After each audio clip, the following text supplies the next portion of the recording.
आप सभी श्रोतागणों का एक बार फिर से स्वागत है मेरे चैनल रागनी सिंह में। आइए आज सुनते हैं मालती जोशी जी द्वारा लिखी और भी एक खूबसूरत कहानी जिसका शीर्षक है याद न जाए बीते दिनों की। तो चलिए शुरू करते हैं कहानी याद न जाए बीते दिनों की। थकान से बदन चूर चूर हो रहा था। सोचा था कि बिस्तर पर लेटते ही नींद आ जाएगी, पर कई बार अत्यधिक थकान से भी नींद भाग जाती है। वही मेरे साथ हुआ। और थकान भी क्या आज भर की थी। आज के समारोह की तैयारियां तो 15 दिन पहले से ही शुरू हो गई थीं। हर जगह मुझे ही सिर देना था। पंडित जी पूजा के सामान की लिस्ट मुझे ही थमाकर फुर्सत हो गए थे। शाम की पार्टी का मीनू भी अलग था, केटरर भी अलग थे, पर दोपहर के भोजन की व्यवस्था मुझे ही संभालनी थी। हलवाई को लेकर काफी माथापच्ची करनी पड़ी थी। उसने जो सामग्री बताई थी वह मेरे हिसाब से दुगनी तिगुनी थी। काफी बहसबाजी के बाद तालमेल बैठ पाया था। डर डर भी लग रहा था कि खुन्नस के मारे कहीं खाना का कचरा ही न कर दे। पर शुक्र है भगवान का, वैसा कुछ नहीं हुआ। इसके अलावा मेहमानों की लिस्ट भी मेरी ही देखरेख में बननी थी। इन लोगों को तो किसी के नाम पते तक ठीक से मालूम नहीं है। इतना बड़ा हो गया है मनीष, पर माँ के बिना उसका पत्ता नहीं हिलता। अच्छा भी लगता है, पर कभी कभी शरीर जवाब दे जाता है।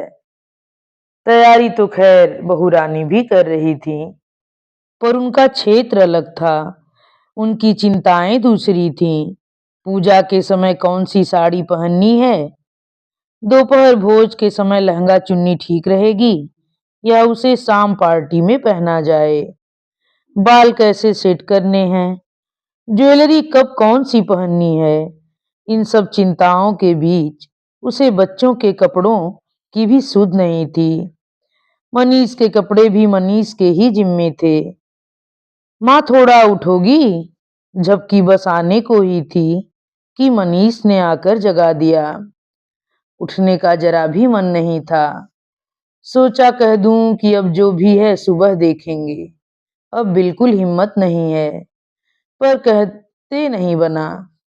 सोचा कोई जरूरी काम होगा तभी तो आया है, नहीं तो थका हुआ तो वह खुद भी है। क्या बात है बेटा, मैंने भरसक अपनी बेजारी छिपाते हुए पूछा। बात कुछ नहीं है माँ, बस 2 मिनट के लिए उठ जाओ। तुम्हारे बिस्तर पर एक गद्दा और डाल देता हूँ। नया घर है तो फर्श वैसे ही ठंडा है, और ये टेंट हाउस वालों के गद्दे इतने पतले होते हैं कि सुबह तक अकड़ जाओगी। उठते हुए देखा मनीष के पीछे सुखराम गद्दा और चादर लिए खड़ा है। मेरे उठते ही उसने करीने से बिस्तर लगा दिया। तुम लोगों को कम तो नहीं पड़ेंगे, और ये चादर तो घर की लगती है। हाँ, सुबह 5-6 चादरें ले आई थी, और तुम बिस्तरों की चिंता मत करो। सोने के लिए यहाँ है ही कितने लोग। नीचे तुम और सुखराम हो, ऊपर मैं और बच्चों के मामा हैं बस। सुबह और बच्चों को मैंने घर भेज दिया है। यह अच्छा किया, यहाँ बेकार हलकान होती। गृह प्रवेश के दिन मकान में ताला नहीं लगना चाहिए, तो हम लोग हैं ही। वहां घर पर मेहमानों के पास भी तो किसी को होना चाहिए। अच्छा माँ, अब मैं सोने जा रहा हूँ, तुम भी आराम करो। बाथरूम की लाइट खुली छोड़ रहा हूँ, नई जगह है, रात को कहाँ टटोलती फिरोगी। और सुखराम बगल वाले बरामदे में ही सो रहा है, जरूरत पड़े तो जगा लेना। मैं भी सीढ़ियों के बगल वाले कमरे में ही हूँ, नीचे से आवाज दोगी तो भी सुन लूंगा। अच्छा, गुड नाइट। उसके बाद देर तक मुझे भावतिरेक के कारण ही नींद नहीं आई। मनीष की अपने प्रति निष्ठा और चिंता देखकर मन गदगद हो उठा था। अपने बच्चे के लिए तो दुनिया की हर माँ खटती है, पर उसके कष्टों का एहसास कितने बच्चों को होता है। मनीष मेरे संघर्ष को भूला नहीं है, इसलिए मुझे हर तरह का आराम देना चाहता है। इस खूबसूरत कमरे पर अभी से मेरे नाम का लेबल लग गया है। वास्तु देवता की पूजा उसने इसी कमरे में करवाई है। अपने पापा की एक बड़ी सी तस्वीर भी उसने कल ही मढ़वाकर दीवार पर लगा दी है। मैंने पता नहीं कब किस प्रसंग में कहा था कि लोग इतने बड़े-बड़े घर बनवाते हैं, पर ठाकुर जी के लिए जरा भी जगह नहीं छोड़ते। कहीं भी किसी भी कमरे में कोने में स्थापित कर देते हैं। अपन जब घर बनाएंगे तो एक पूजा घर जरूर बनवाएंगे और एक तुलसी चौरा भी। मैं तो कहकर भूल गई थी, पर मनीष नहीं भूला। पूजा घर तो उसने बनवाया ही, कल पीछे वाले आंगन में संगमरमरी तुलसी चौरा दिखाकर मुझे सुखद आश्चर्य से भर दिया। ऐसी गुणी संतान कितनों के भाग्य में होती है, मुझे अपनी ही नजर न लग जाए कहीं। जब देर तक नींद नहीं आती तो बाथरूम का चक्कर लगाना लाजमी हो जाता है। इस सजीले बाथरूम पर तो देखते ही लट्टू हो गई थी। यूं तो मनीष के बंगले में भी 3-3 बाथरूम हैं और खासे बड़े भी हैं, पर सरकारी बंगलों में ऐसी नफासत, ऐसा सौंदर्य बोध कहाँ होता है। यहाँ तो नीचे से ऊपर तक खूबसूरत टाइल्स लगी हुई है। संगमरमर का चमकदार फर्श है। हल्के नीले रंग का वॉश बेसिन, उसी से मेल खाती टॉयलेट सीट और छोटा सा कवर्ड, बड़ा सा गीजर और नाजुक सा फव्वारा, स्टील के चमकदार नल और वैसी ही कपड़े टांगने की खूटियां। मैं तो दिन में ही देखकर निहाल हो गई थी। अब बल्ब के दुधिया प्रकाश में तो वह बहुत ही सुंदर लग रहा था। मैं तो मुग्ध हो गई। सुशीला रानी, मैंने अपने आप से कहा, कभी सपने में भी ऐसा बाथरूम देखा था? मुझे पान दरीबा वाले अपने मकान का बाथरूम याद आया। उसे बाथरूम कहना उस शब्द की तौहीन करना था। रसोई घर के एक कोने में ही 2 दीवारें उठा दी गई थीं। दरवाजे के नाम पर एक पर्दा पड़ा रहता था। मुझे तो वहां नहाते हुए संकोच होता था। मैं रसोई घर ही बंद कर लेती थी, पर उससे लोगों को बड़ी परेशानी होती थी। पिछवाड़े जाने का वही एक रास्ता था। पिछवाड़े जहां किराएदारों के साझा टॉयलेट्स बने हुए थे। उन्हें टॉयलेट कहना भी इस शब्द का मखौल ही उड़ाना था। खैर, इसीलिए मैं ऐन सुबह उठकर नहा लेती थी। वही आदत अब भी बनी हुई है। रेलगाड़ी के डिब्बों जैसे 3 कमरों का घर था वह। बाहर वाला कमरा बैठक भी था और स्टडी रूम भी। बीच वाले कमरे में दिन में भी घुप अंधेरा रहता था। वह कहने को हमारा बेडरूम था, और उस कमरे में दुनिया भर का सामान ठुसा हुआ था। फिर रसोई थी जिसमें एक बाथरूम भी बना हुआ था। अपने कमरे में लेटकर हम भविष्य के सुनहरे सपने बुनते रहते। बाहर वाले कमरे में हमारा सपना किताबों से जूझता रहता। हर साल उसका रिजल्ट आता तो हमारी छाती गज-गज भर की हो जाती। अरमानों की पतंग ऊंची और ऊंची उड़ने लगती। फिर एक दिन नियति की ऐसी आंधी चली कि डोर टूट गई। पतंग फट गई और भरभरा कर जमीन पर आ गिरी। क्षण भर को मैं तो हक्की बक्की रह गई थी। 15 साल के बच्चे के साथ इस दुनिया में मैं एकदम अकेली छूट गई थी। आघात बहुत जबरदस्त था। मेरे हाथ पांव एकदम सुन्न हो गए थे, पर उन्हें हिलाना भी जरूरी था। फिर कुछ मैंने हिम्मत बांधी, कुछ अपनों ने हाथ बटाया, कुछ बेटे ने जौहर दिखाए, और जिंदगी की गाड़ी उस दलदल से सही सलामत बाहर निकल आई है। पान दरीबा वाला कबूतर खाना छोड़कर जिस दिन पहली बार मनीष के सरकारी क्वार्टर में प्रवेश किया, मुझे लगा जैसे मैंने मुट्ठी में आकाश भर लिया है। फिर क्वार्टर बदलते गए, उनका आकार प्रकार बदलता गया, वे बंगलों में तब्दील होते गए, और आज जिंदगी इस खूबसूरत मुकाम पर आकर खड़ी है। सुख के शिखर पर बैठी हूं मैं, बस मन में एक ही कसक बार बार उठती, काश वे भी साथ होते, इस सुख में उनका भी हिस्सा होता। मेरी यह कसक अक्सर शब्दों में ढल जाया करती। तब पता नहीं था कि मेरे ये शब्द किसी को नागवार गुजरते होंगे। वो तो अच्छा हुआ जो समय रहते मनीष ने बता दिया। शाम को ठाकुर जी के सामने दिया बाती कर रही थी कि चपरासी ने आकर कहा, मम्मी जी साहब बुला रहे हैं। जाकर देखा, नीली चमचमाती कार से टेक लगाए साहब ऐन गेट के सामने खड़े थे। सरकारी जीप तो अरसे से दरवाजे पर थी, पर कार पहली बार आई थी और उसके साथ खड़ा मेरा लाडला इतना सजीला, इतना रौबीला लग रहा था कि मन हुआ भीतर जाकर राई नून ले आऊं या बहू से कहूं कि इसकी एक फोटो खींच लो। पर उसने अवसर ही नहीं दिया। सामने वाला दरवाजा खोलते हुए बोला, आओ माँ बैठो। अरे मैं ठाकुर जी के कमरे में थी, तुम्हारा संदेश मिला तो नंगे पैर ही चली आई। कोई बात नहीं, हम मंदिर ही चल रहे हैं, वहां वैसे भी जूते तो उतारने ही पड़ते हैं ना। बहू को बच्चों को तो ले लेते। नहीं, पहला हक तुम्हारा, उसने दरवाजा बंद करते हुए कहा और दूसरी ओर से घूमकर ड्राइवर की सीट पर आकर बैठ गया। सरकारी गाड़ियों में बीसियों बार बैठ चुकी थी मैं, पर अपनी गाड़ी की बात ही कुछ और होती है। पूरे रास्ते मन जैसे कुलाचे भरता रहा। मनीष की बात कानों में शहद घोल रही थी। माँ, पहला हक तुम्हारा।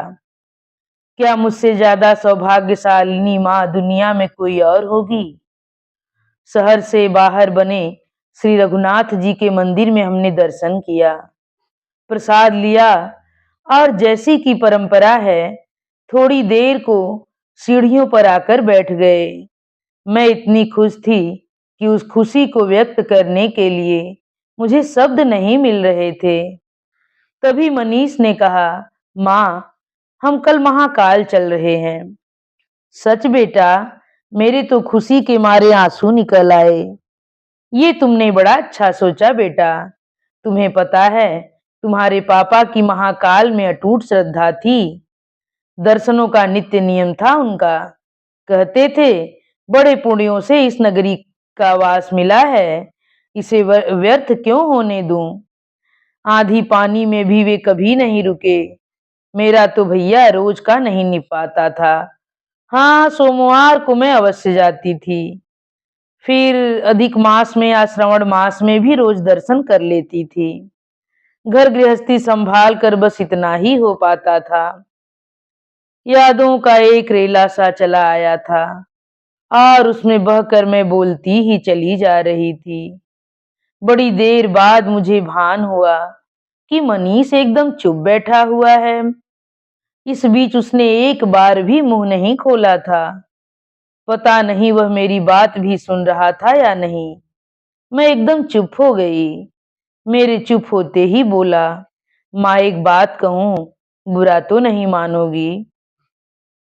बोलो। कल हम लोग महाकालेश्वर चल रहे हैं। मुझे मालूम है कि पापा की उनमें अटूट श्रद्धा थी, इसीलिए मैंने यह प्रोग्राम बनाया है। पर कल तुम एक बार भी पापा का या उनकी श्रद्धा का जिक्र नहीं करोगी। क्यों? क्योंकि सबको उनकी पुरानी बातों में इंटरेस्ट नहीं होता। सबको मतलब बहू को? यही समझ लो। उसका अगर मूड खराब हो गया तो सारे प्रोग्राम की किरकिरी हो जाएगी। पर उसका मूड क्यों खराब होगा? हो जाता है माँ। तुम्हें हर बात में पापा की याद आती है और उसे कोफ्त होती है, इसलिए उसने पापा की फेवरेट डिशेज बनाना भी छोड़ दिया है। कहती है, मम्मी बस उन्हीं की पुरानी बातों को लेकर बैठ जाती हैं, मेरे किए कराए पर पानी फिर जाता है। पर उनमें से कई चीजें तो तुम्हें भी अच्छी लगती हैं, पर अब वह उनका नाम भी लेने नहीं देती। घर में शांति रखने के लिए मैं भी उनके लिए इसरार नहीं करता। लौटते समय मैं एकदम चुप थी। घर से चलते समय मनीष ने कहा था, माँ, गाड़ी में बैठने का पहला हक तुम्हारा बनता है। मैं पागल उन शब्दों को सच समझ बैठी थी और हुलस रही थी। अब समझ में आया कि मनीष मुझे अकेले में यह हिदायत देना चाहता था, इसलिए घुमाने का यह प्रपंच रचा गया।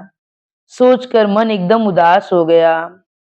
मनीष की बातों को मन में दोहराते हुए याद आया कि घर में कब से तो भरवा करेले, चने का साग, कटहल की तरीदार सब्जी, लौकी का हलवा और गन्ने की रसखीर नहीं बनी है।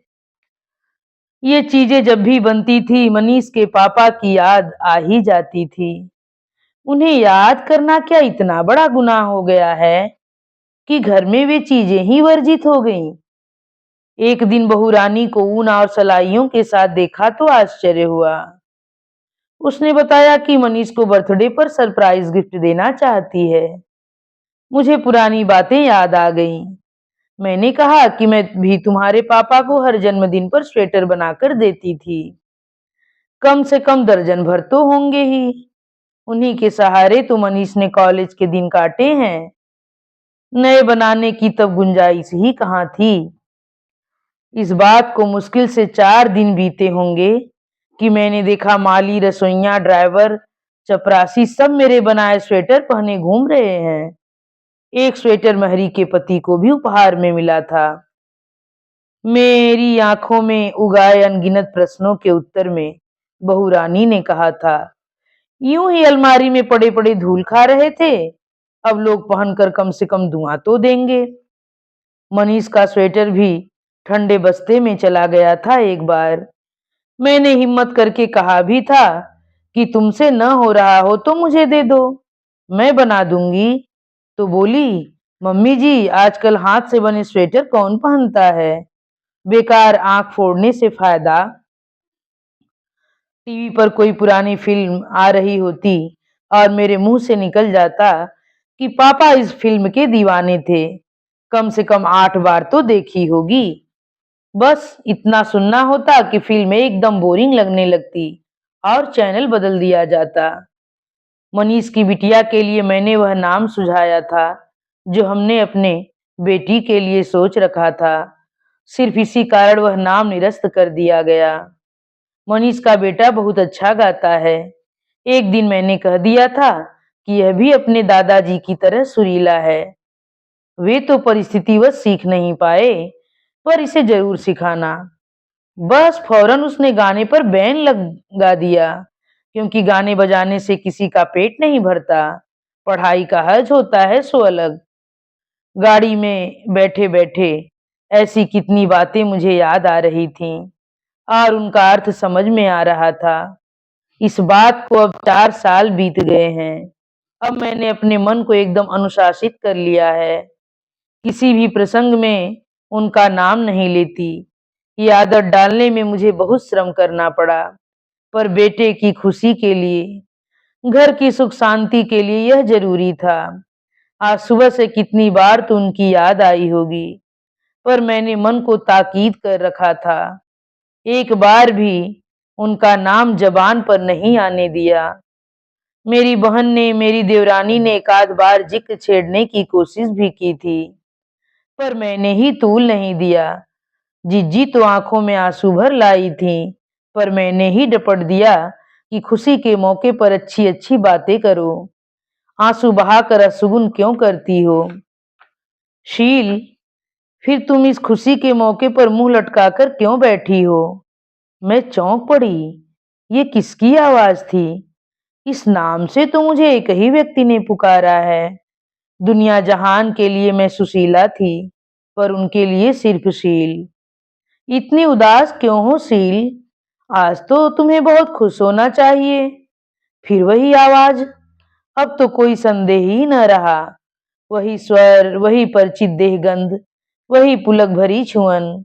बरसों बाद मेरी सुध ली है और पूछ रहे हैं, इतनी उदास क्यों हो। अब जिंदगी में उदासी के सिवा बचा ही क्या है। मेरी सारी खुशियां तो आपके साथ ही चली गईं। मैंने मुंह फुलाकर कहा, ऐसा नहीं कहते शील, मनीष सुनेगा तो उसे कितना दुख होगा। मैंने तुम्हें कौन सी खुशियां दी हैं, बस अभाव ही अभाव तो दिए हैं। हाँ, हीरे जैसा एक बेटा जरूर दिया था। आज उसी बेटे ने दुनिया भर का वैभव तुम्हारे चरणों में लाकर डाल दिया है। मैंने तो तुम्हें किराए का दबड़ा ही दिया था। इस बेटे की बदौलत आज तुम इस महल नुमा कोठी में अपने घर में बैठी हो। वाह रे अपना घर, जहां आदमी को अपने मन की बात भी कहने की सुविधा नहीं है। अपना घर ऐसा होता है। और अपने मन की बात क्या इस तरह जिस तिस से कही जाती है? मन की बात सिर्फ अपनों से कही जाती है, और अपनों ने तो तुम्हें कभी रोका नहीं। कहो क्या कहना है? मेरा मन तो लबालब भरा हुआ था। जरा सा इशारा पाते ही छलक पड़ा। मैं खुद नहीं जानती थी कि मेरे मन में इतनी शिकायतें, इतने उलाहने, मोहभंग की इतनी कहानियां दबी पड़ी हैं। छाती पर इतने दिनों तक जैसे एक शिलाखंड सा रखा हुआ था, उसके जरा सा हटते ही पानी जैसे निर्बाध गति से बह निकला था। एक एक शब्द के साथ मैं हल्की होती जा रही थी। बड़ी देर बाद मुझे भान हुआ कि सिर्फ मैं ही बोले चली जा रही हूँ। दूसरी ओर से न तो कोई प्रतिक्रिया आ रही है, न उत्तर। सो गए क्या? न कोई उत्तर नहीं। अब न तो वह गंध ही थी, न छुअन। मैंने उन्हें टटोलने के लिए जो हाथ बढ़ाया, तो तड़ से किसी सख्त चीज से जा टकराया। पूरा हाथ झंझना उठा। दर्द से मैं बिलबिला उठी। दूसरे हाथ से अपनी चोट खाई हथेली को सहलाते हुए मैंने अपने चारों ओर देखा, और मैं वर्तमान में लौट आई। मैं अपने बिस्तर पर लेटी हुई थी, और नींद में मेरा हाथ दीवार से जा टकराया था।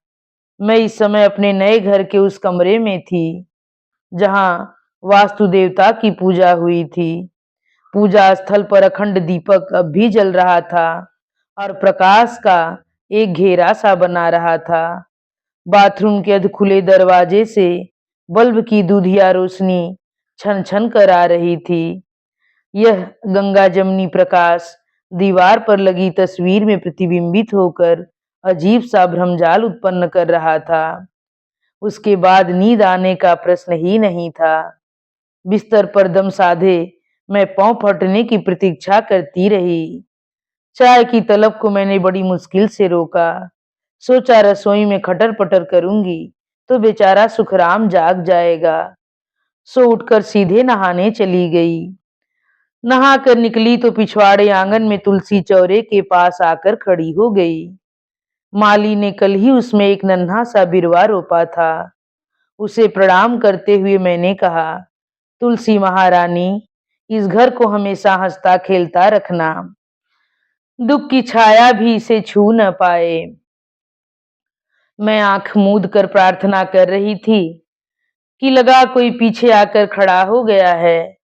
मैंने मन ही मन कहा, श्रीमान, रात के अंधेरे में तो आप मुझे बेवकूफ बना गए, पर दिन के उजाले में भी चली जाऊं, ऐसी बेवकूफ नहीं हूं मैं। सोच लिया था पीछे मुड़कर नहीं देखूंगी, पर ज्यादा देर तक अपने को रोक नहीं सकी। पलट कर देखा और मुन्ना, तूने तो मुझे चौंका ही दिया रे। पता नहीं कितने दिनों बाद यह नाम जबान पर आया था। उसकी शादी के बाद बड़ी मुश्किल से मनीष कहने की आदत डाली थी, क्योंकि बहू को मुन्ना संबोधन नागवार गुजरता था। तुम बड़ी जल्दी उठाई माँ। मेरी तो रोज की आदत है, पर तुम क्यों मुंह अंधेरे जाग गए? आज तो छुट्टी है न, थोड़ा सो लेते। कल रात नींद ही नहीं आई माँ। नई जगह थी, फिर आधी रात को एक सपना देखा। उसके बाद तो सपने में पापा आए थे। उसके चेहरे पर आश्चर्य जैसे पुत गया। तुम्हें कैसे पता चला? सीधी सी बात है बेटा, कल पूरा दिन तुम उन्हीं के बारे में सोचते रहे हो, और किसी से कह भी नहीं पाते थे। फिर उन्हें तो सपने में आना ही था। सपना और होता क्या है? हमारी भावनाएं ही तो आकर ग्रहण कर सपना बन जाती हैं। तुम सच कह रही हो माँ। कल दिन भर मैं पापा के बारे में ही सोचता रहा था। काश वो आज आपके साथ होते तो कितना खुश होते। कहते उसका गला एकदम भीग उठा था। पापा बहुत खुश हैं बेटा, मैंने उसका सिर सहलाते हुए कहा, और आशीर्वाद के रूप में हमेशा तुम्हारे साथ हैं। सच माँ? और उसने मेरे दोनों हाथ थाम लिए। उस क्षण हम दोनों की आंखें भीग रही थीं।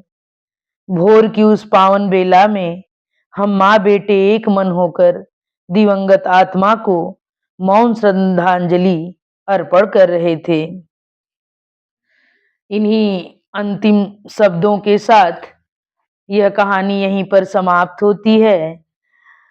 आप सभी श्रोतागणों से मेरा एक बार फिर से विनम्र अनुरोध है कि मेरे द्वारा बोली जाने वाली यह कहानी अगर आप लोगों को पसंद आई हो तो कृपया मेरे चैनल को सब्सक्राइब, वीडियो को लाइक और कमेंट करके अपने सुझाव जरूर दीजिए। धन्यवाद।